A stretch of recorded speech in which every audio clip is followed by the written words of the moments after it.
లేకుండా నేను press meet పెట్టలేదు. వాళ్ళు నేను అనుకుంటానే ఈ జెండా పెట్టుకుంటా వాళ్ళు ప్రెస్ మీట్ పెట్టి అదే మీరేషన్ ప్రశ్నిస్తా, అదే మంత్రి గారిని ప్రశ్నిస్తా.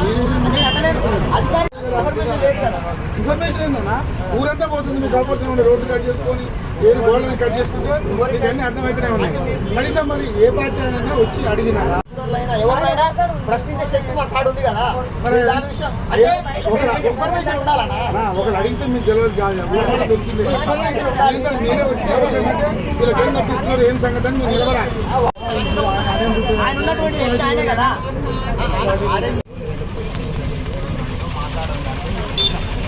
మాకు ఖచ్చితంగా ఎమ్మెల్యే గారు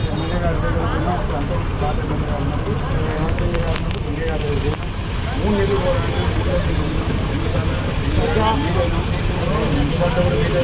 నాకు తక్కువ చెప్తే మీకు అవ్వలేదు. ఆ పేపర్లు వచ్చినప్పుడు కూడా తెలుసు మీకు. ఇక్కడ ఇంతమంది తిరుగుతున్నప్పుడు మీకు అర్థం కాలేదు. మీరు మీ దగ్గరికి వస్తే ఇక మీరు ఏమున్నా మీరు మా దగ్గరికి వచ్చినప్పుడు కదా కదా ఒక సింగిల్ నాదనుకో ఉదాహరణ వచ్చింది, నాకేం ఇబ్బంది అవుతుంది. నేను మిమ్మల్ని వెతుకుంటూ వస్తాను. ఊరు మొత్తం జరుగుతున్నప్పుడు మీరు ఊరు మొత్తానికి జరుగుతుంది, మీరు అందులో జోక్యం చేసుకోవాలి.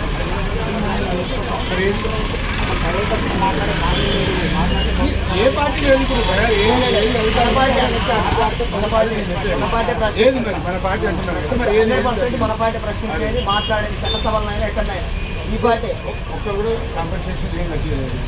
ఎవరికి ఎక్కడ కట్టిస్తలేరు అన్నారు. కనీసం ఎవరైనా వచ్చి మరి మీ తరఫున మీ ఉన్న ఒక మాట మాట్లాడారు.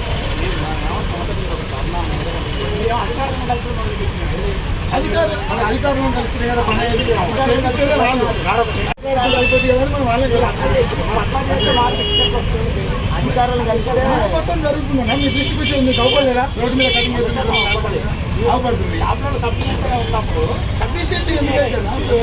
ఇష్యూ అంటే పోరాడుతున్నా మీరు అడుగుతున్నారు. మీరు ఎప్పుడైనా వచ్చి ఒకరిని సంప్రదించినప్పుడు అది తెలుస్తుంది.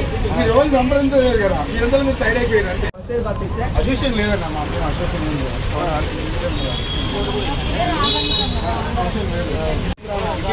చెప్పకుండా ఊరు మొత్తం జరుగుతుంది. అందరి తరఫున ఉండాలని అనుకుంటారు. చెప్పకుండా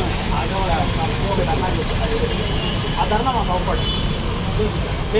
మనం ఏంటంటే నేను చెప్తుండగా మీరు పోయా నాయకులు ఎవడ పరిష్కారం చెప్పుకో ఆడ కూర్చోవడం మొదలుపెట్టి మీరు దీన్ని ఇష్యూ చేయలేదు. అదితోనే కొట్లాడినా వాళ్ళతో జరగాలి. వాళ్ళు చేస్తుంది చేయమని మీరు అందరి తరఫున కదా. మీ ఒక్క పద్ధతి కావాలి, నా ఒక్క పద్ధతి కాదు.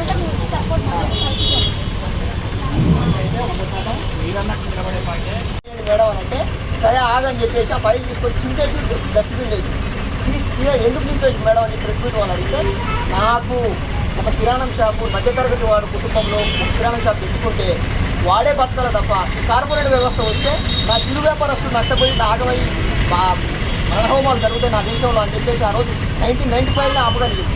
అలాంటిది దేశంలో ఈ విధంగా ప్రధానమంత్రి అయితే ఇలాంటి వ్యవస్థను, ఇలాంటి పెట్టుబడి వ్యవస్థను, ఇలాంటి కార్పొరేట్ వ్యవస్థను బతికిస్తుందా? ఖచ్చితంగా సమానత్వం తీస్తుంది. ఒక ట్రక్ డ్రైవర్ కూడా చదువుకోవాలనేది ఒక లక్ష్యం, ఈ పార్టీ లక్ష్యం. అంటే అందుకోసమనే గ్రౌండ్ స్థాయిలో మన పార్టీకి ఫండ్ చేయగలుగుతాం. ఫండ్ సేకరిస్తాం. ఈ ఫండ్ మొత్తం పార్టీ భవిష్యత్తు కోసం, పార్టీ బతికించడం కోసం, పార్టీ అక్కడ ఉన్నటువంటి సభలు కానీ, అక్కడ ఉన్నటువంటి హెచ్ఆర్ కానీ, అక్కడ ఉన్నటువంటి పార్టీ మెయింటెనెన్స్ కానీ, ఇక్కడ మనకి ఏదైనా ఈ తెలంగాణలో రేపటి నాడు నాలాంటి పేదవాడు పోటీ చేస్తున్నా కానీ ఇంకెవరైనా కానీ వాళ్ళ బలం చేకూర్చడానికే ఈ ఫండ్ కలెక్షన్. ఒక 5 చేతులు కలిస్తే ఒక 5,000 అయితే అనేటటువంటి సిద్ధాంతం ఈ పార్టీ. రేపటి నాడు వాళ్ళు రిలయన్స్ వాళ్ళు ఫైల్ తీసుకొచ్చి సంతకం పెట్టమంటే తెలంగాణలో గవర్నమెంట్ ఫామ్ అయినా, దేశంలో మాయావతి గారు ప్రధానమంత్రి అయినా సంతకం పెట్టేది లేదు. ఈ పార్టీ సిద్ధాంతం అది.